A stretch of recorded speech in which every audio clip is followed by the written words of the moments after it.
नमस्कार, मी कीर्ती गायकवाड. स्वागत आहे आपलं आय न्यूज 28 मध्ये. चला तर मग जाणून घेऊयात महाराष्ट्रातल्या ताज्या घडामोडी. डोंगस्ते येथून त्र्यंबकेश्वरकडे पायी दिंडी पालखीचे प्रस्थान. श्री क्षेत्र त्र्यंबकेश्वर येथे संत निवृत्तीनाथ महाराज यांच्या म्हणजे संतांच्या वारीकरता अनेक ठिकाणून पायी दिंडीने वारकरी जात असतात. यावेळी डोंगस्ते येथील वारकऱ्यांनी त्र्यंबकेश्वर या ठिकाणी जाण्यासाठी प्रस्थान केलं आहे. या सोहळ्यामध्ये महिलांचा मोठ्या संख्येने सहभाग असून जिल्हा परिषदच्या विद्यार्थ्यांनी सुद्धा या पायी दिंडीमध्ये काही अंतर चालत जाऊन मनमुराद आनंद लुटला.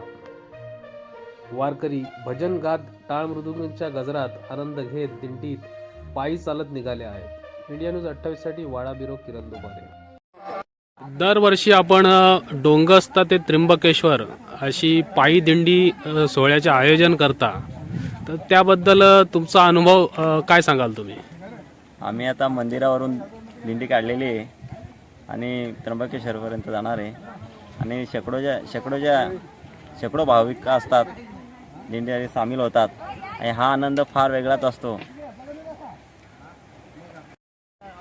ह्या माऊलीच्या सोहळ्यामध्ये आम्ही सर्व वारकरी मंडळी, सर्व भाविक मंडळी सामील होतो आणि हा आनंद वेगळाच राहतो. हा संसारामध्ये जो आनंद नाही आहे, हा देवनामामध्ये आनंद आहे, परमार्थामध्ये आनंद आहे आणि हा आम्ही आनंद घेत राहतो.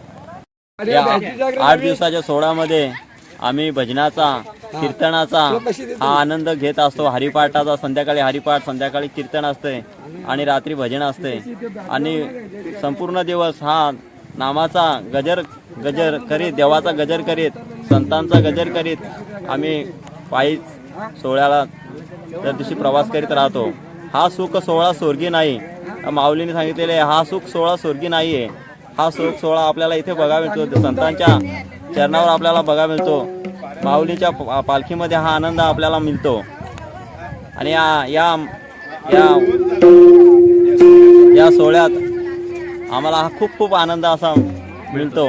सर्व वारकरी मंडळी शेकडोच्या संख्येने आहेत, जमलेले भाविक मंडळी सर्व आणि या सोहळ्याचा आनंद घेत राहतात.